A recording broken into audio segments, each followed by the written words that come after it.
Hello everyone, my name is Sanchita Bhattacharjee, working as a faculty of data science in the Department of Data Science in Techno India University.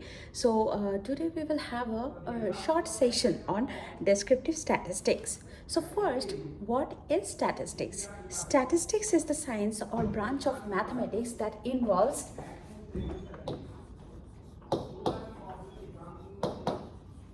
collecting, analyzing, representing, and interpreting data. So statistics is the branch of science or mathematics that deals with classifying, analyzing, interpreting, and representing data. Now, what is this data? We have used the term data. What do we mean by data? So data is raw, unorganized facts that need to be processed. Data may be random and seemingly useless until it is organized. When this data is organized and structured, it becomes information. Okay. Now,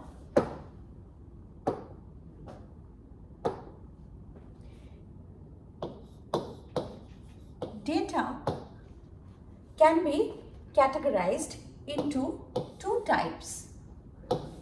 One is qualitative data. Another is quantitative data. So based on the nature of data, data can be categorized into two categories. One is qualitative data, another is quantitative data. Now, what is qualitative data? Qualitative data are those data which cannot be measured, okay, which are non-numeric. For example, ethnicity of a person, ethnicity of a person, or hair color. Okay, so a person may be Asian, European, so that defines his ethnicity. Hair color of a person can be gray, black, that is also qualitative data. Now coming to the quantitative data. Any data which is measurable is known as quantitative data. For example, age of a person, age of a person, weight, height of a person,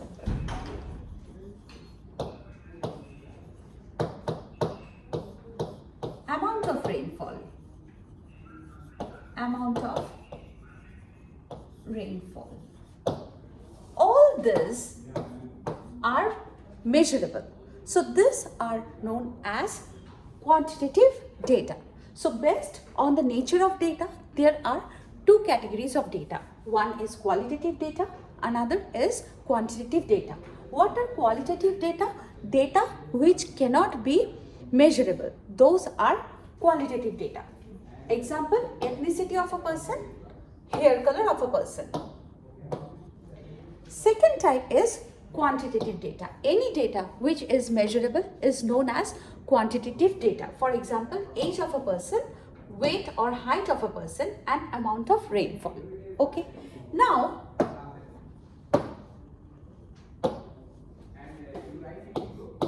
based on the method of collection, data can be again categorized into two parts. Based on the method of collection, data can again be categorized into two parts. The first part is known as, rather the first type is known as primary data. And the second is known as secondary data. Now, what is the difference between the primary data and the secondary data? This primary data is first hand data.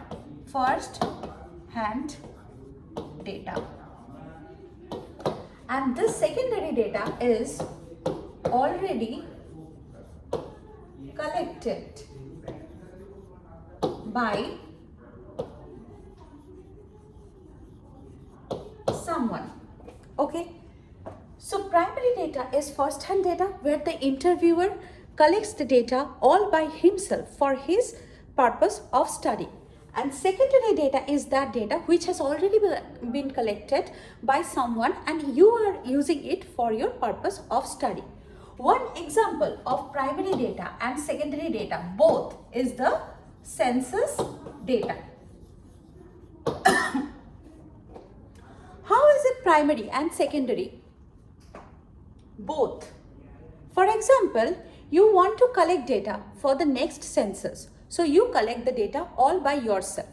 But suppose you want to use last 40 years census data to do some kind of prediction for the future. In such cases, you need the historical data, that is the previous year's census data. Now, standing today, it is not possible for you to go back and collect the census data 10 years back, 20 years back, 30 years back, and so on. So how do you get that data? That data is being obtained from different statistical organizations, Government of India's archive, and you use those data for the prediction purpose, which is the objective of your study. So when you are using the census data that has already been collected by someone in the previous years, that data becomes secondary data. But when you are collecting the census data all by yourself for the upcoming census, that is the primary data. Okay, now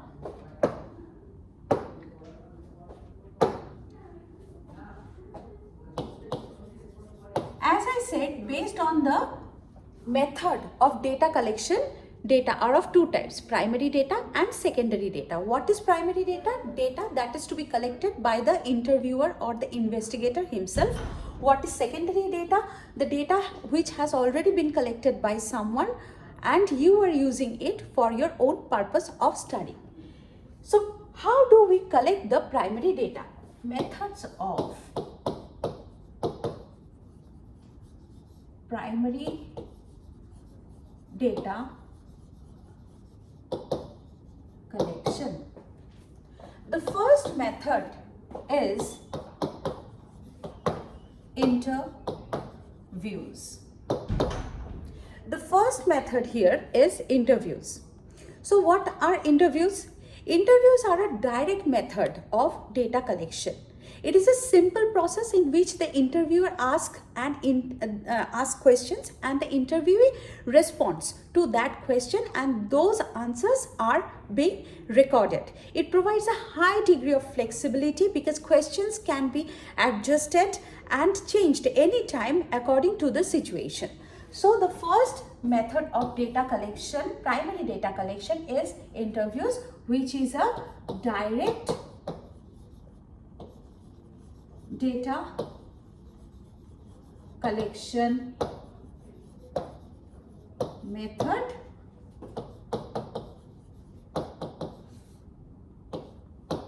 flexible and convenient. Flexible and convenient in the sense that the questions can be asked according to the situation. Okay. Now, the second method of primary data collection is observations. Observations. Here, the data is collected by observations only. How is it possible? Researchers observe a situation around them and record the findings. For example, you want to open a pet food shop in your locality. So what do? You go to the park regularly in the locality and you see how many people are visiting the park with their pets, right? How many people are visiting the park with their pet, and you use this data to decide whether or not to open your pet food store in that area. Third method is surveys. The third method is surveys. So, surveys are conducted either face to face, or they can be done with the help of questionnaires. Questionnaires are made consisting of the questions related to the field of investigations, and these questionnaires can be filled up directly standing in the field of interview, or they can be mailed, or they can be posted on the internet to get respondents from anywhere in the world. But however, there is a drawback of this method. The drawback is that there can be delayed responses or the possibility of ambiguous answers. So, primary data collection methods. So far we have studied three methods. One is interviews, another is observations, another is surveys or questionnaire method. Okay, so interview method is the direct data collection method, which is flexible and convenient, where the questions can be manipulated or asked according to the situation. Observation method is that where you record the findings on the basis of observations. As I said, you want to open a pet food store in your area, but you are not able to take a decision. So what do? You visit regularly the park in that area, and you see how many pet owners are visiting the park with their pets, and depending on that you take a decision whether or not to open a pet food store in that area or not. The third one is surveys or questionnaires. Here surveys are done with the help of questionnaires which contain questions related to the field of study, and these questionnaires are either filled in directly standing in the field of study, or they are sent, mailed or posted on the social media to get the responses from the respondents. The drawback is delayed answer, delayed responses and ambiguous answers. Okay, the fourth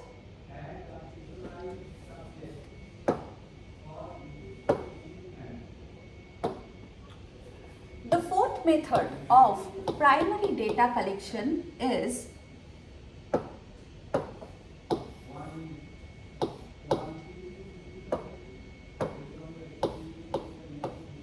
focus groups.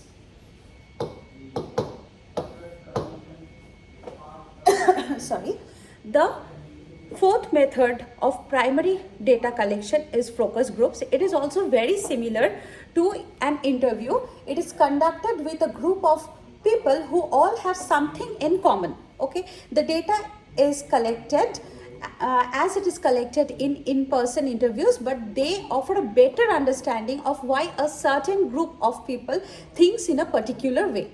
However, there are some drawbacks, that is lack of privacy and domination of the interview by one or two participants. Okay, so focus group is the fourth method of primary data collection. This is very similar to the personal interviews, but it is more focused in the way that a group of people, they have something in common and they are being interviewed. Okay, so whenever a group of people are being interviewed, there is a high chance that response of one person will be affected by the response of another person. So, and at the same time, there is lack of privacy. Whatever I am responding to the interviewer is being heard by the second person. Okay, so my information is getting compromised. Okay, but this is taken, this focus groups is the responses are taken here in groups, and it is related to a group of people.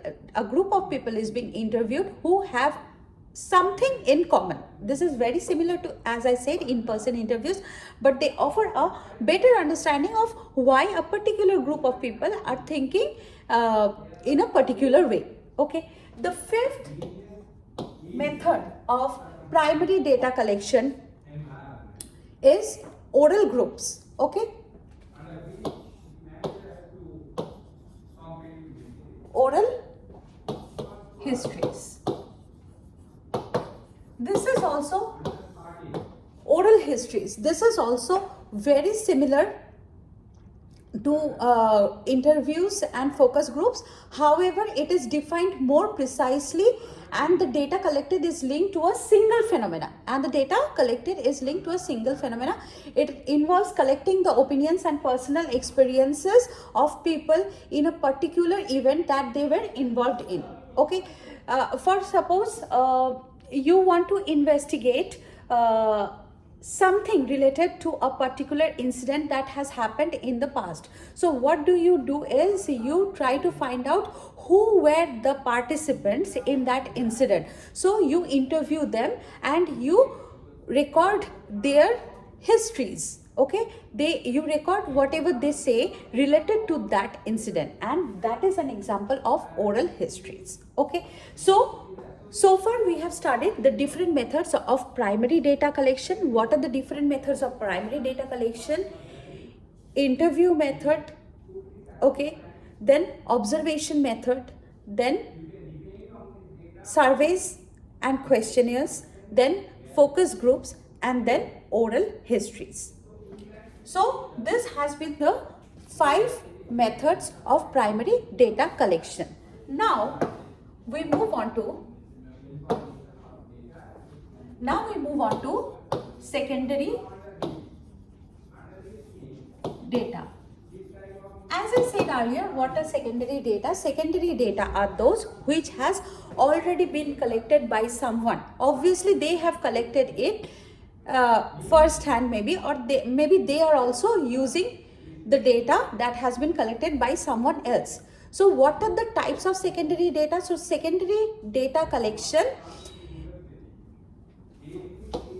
means the data you are using for your own purpose, but you have not collected the data yourself, that has been collected by someone else. So what are the examples of secondary data? Tax records. Okay. Number 2, social media data.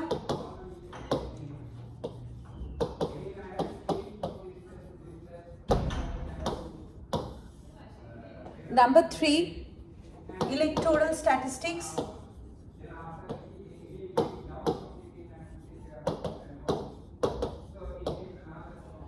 So tax records, social media data, electoral statistics. Number 4 can be health records. Now, health records again are not collected first hand by someone who is working on clinical trials, but has been collected by someone else. Okay, so he or she is using the data as a secondary data. Okay, number 5, very important, books, journals and print media.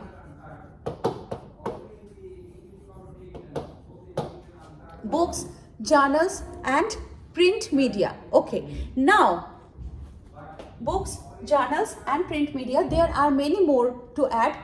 For example, libraries, okay, libraries, then sales figures and other reports which are being generated by third party. Okay, say sales figures by third party, any type of application data, So what is secondary data?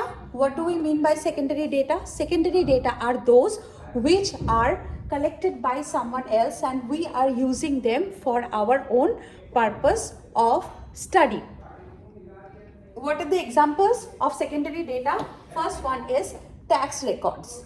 Second one, social media data. Third one, electoral statistics. Fourth one, health records. Fifth one, books, journals and print media. Sixth one, libraries.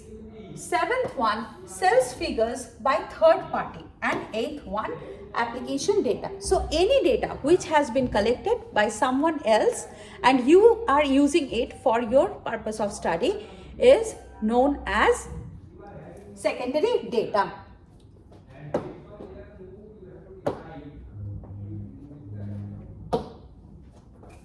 Now, once the data is collected, from here the actual fight starts. Once the data is collected, it goes through a rigorous process of data cleaning and data processing to make this data useful for businesses. Okay, while we combine multiple data sources, there are many opportunities for data to be duplicated or mislabeled. So data cleaning is very important. What is data cleaning? Data cleaning is the process of fixing or removing incorrect, corrupted, incorrectly formatted, duplicate or incomplete data within a data set. So after data collected, the next step we need to do is data cleaning to remove multiple errors and mistakes, missing values from the data. Whenever data is gathered from multiple sources, as I said, there are chances for data to be duplicated or mislabeled. Okay, so in order to remove the corrupted, incorrectly formatted, incomplete data, data cleaning is very important. Now, after data is collected, it is cleansed, it is processed so that we can analyze, interpret and derive meaningful informations or insights from the data. So after data is collected, it is cleansed and now it is ready to be analyzed so that we can get some insights from the data. Herefrom starts the concept of descriptive statistics. So what is descriptive statistics?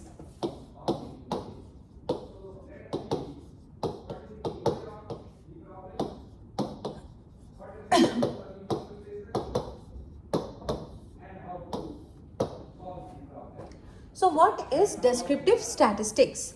Descriptive statistics refers to that branch of statistics that involves summarizing, organizing and presenting data meaningfully and concisely. It focuses on describing and analyzing a data set's main features and characteristics without making any generalizations on inferences related to a larger population. So what is descriptive statistics? It is that branch of statistics which involves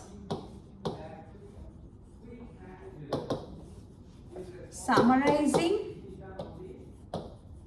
organizing and interpreting, representing data in a meaningful way. Okay, so descriptive statistics is a branch of statistics that deals with summarizing, organizing, interpreting, representing data in a meaningful way which helps businesses.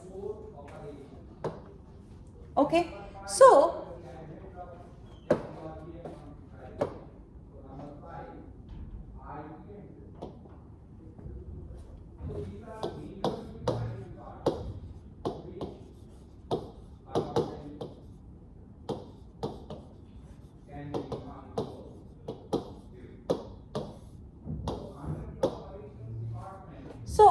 what do we study in descriptive statistics?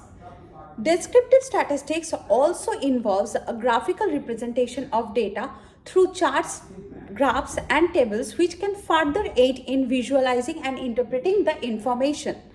Okay, so the primary goal of descriptive statistics is to provide a clear and concise summary of the data, enabling researchers or analysts to gain insight what is there inside the data, that is explaining the patterns, trends and distributions within the data set. This summary includes measures such as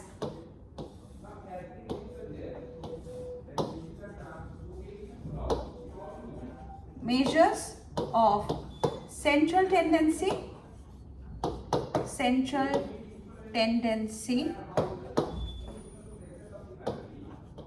measures of dispersion, moments, skewness and kurtosis.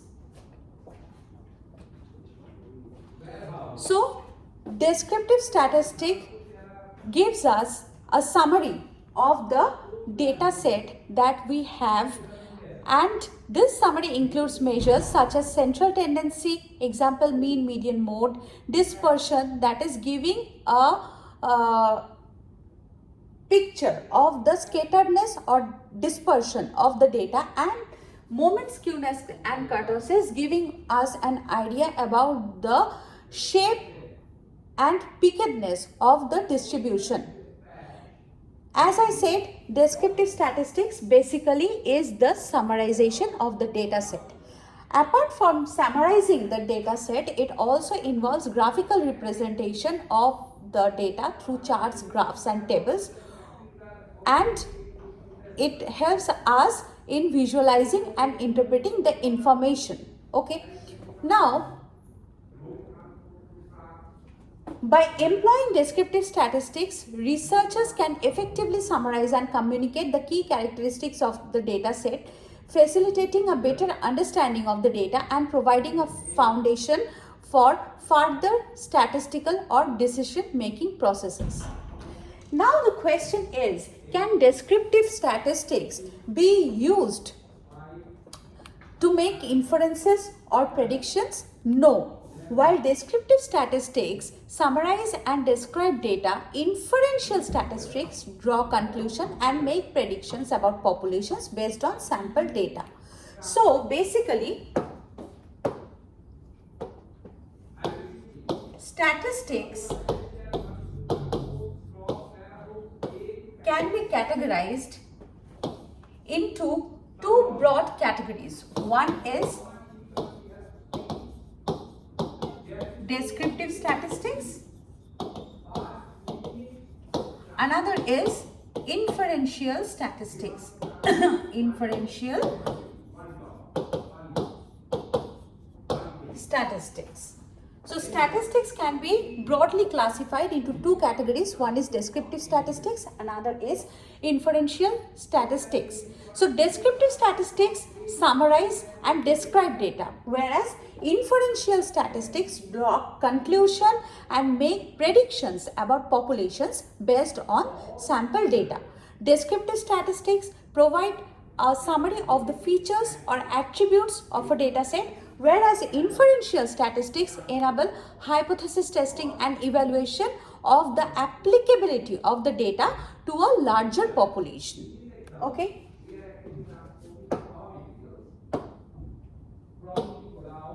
So, in today's session, in short, what we all studied is what is statistics. So, what is statistics? It is a branch of mathematics that deals with collection, representation, analysis and interpretation of data. What is data? Data are raw, unorganized facts that needs to be organized and processed, which then becomes information which helps us to provide insights that helps in business and commerce. Okay, now how do we get this data? Okay, this data is obtained in two ways. So there are basically two types of data collection methods. The first one is primary method of data collection, which is collected by the interviewer directly. So what are the primary methods of data collection? Interview method, okay, observation method, surveys and questionnaires, focus groups and oral histories. And what is secondary method of data collection? Secondary method of data collection is that method in which the data has already been collected by someone else and you are using that data for your own purpose of study. What are the examples of secondary data? Tax records, electoral statistics, health records, sales figures collected by a third party, etc. Social media data. These are all examples of secondary data. Again, data can be categorized into two categories depending on the nature of the data. One is qualitative data, another is quantitative data. So what is qualitative data? Data which cannot be measured is known as qualitative data, and data which is measurable is known as quantitative data. So example of qualitative data: eye color of a person, ethnicity of a person, color of the dress of a person. These are all examples of qualitative data because they cannot be expressed in numbers. Second is quantitative data. What are the examples? The age, height, weight of a person, marks of a person obtained in a particular subject in a particular example, rainfall, amount of rainfall in a particular area in a particular month. These are all quantitative data. Now, after the data is collected, it needs to be processed and cleansed, because whenever we are gathering the data, either by direct data collection method or by indirect data collection method, due to collection of data from multiple resources, there are chances of data duplication, okay, and incorrect or mislabeled data. So data is cleansed after it is being collected. Now once the data is cleansed and processed, it is now ready for analysis. Here comes the concept of descriptive statistics. So descriptive statistics summarize and communicate the key characteristics of a data set, facilitating a better understanding of data and providing a foundation for statistical analysis or decision making. Okay, now is descriptive statistics able to provide predictions or helps us to make inferences? No. Descriptive statistics summarize and describe the data, whereas the other aspect of statistics, that is inferential statistics, draw conclusions and make predictions about populations based on sample data. So that's all for today's session. In the next session, we will study the summarization of data, that is descriptive statistics. Thank you everyone.